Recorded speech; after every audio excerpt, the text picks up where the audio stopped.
the regime in Iran, the Islamic Republic, has time and time again betrayed and came back on its words.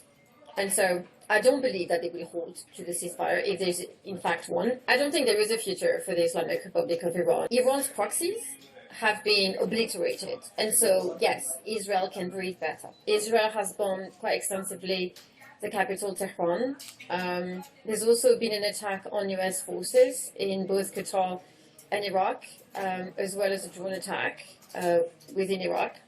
And so I feel that by Iran denying that President Trump had in fact negotiated a ceasefire really gives you an understanding of what the regime is all about.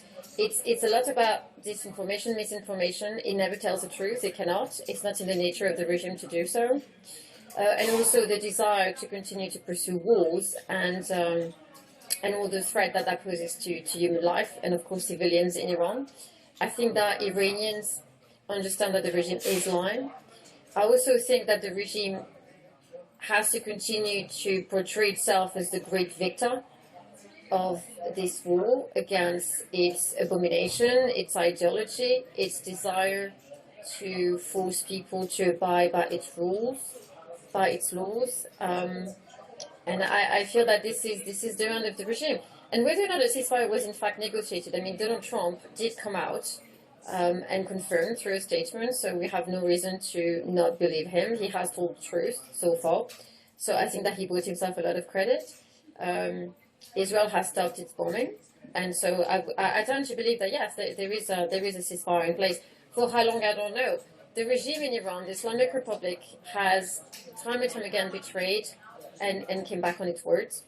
And so I don't believe that they will hold to the ceasefire if there's in fact one. But I guess we'll see. I don't think there is a future for the Islamic Republic of Iran. I think that Iranians within and without Iran in the diaspora have made the desire very clear that they want regime change. Now, whether this is it comes by way of the Crown Prince, Reza Shah, ushering a democratic future for Iran, I don't know. I think that this is for Iranians to decide what is it that they want. And I do believe that as a Westerner, as a lover of democracy and liberties and civil rights and human rights and women's rights and everything that goes with it, I think that what we have to do is accompany the Iranian people and support them in their choices. Now, again, they have made clear that the regime is not part of that choice. Iranians have suffered for decades, since 1979, under the boot of the RSGC and the Islamic Republic and the Ayatollahs.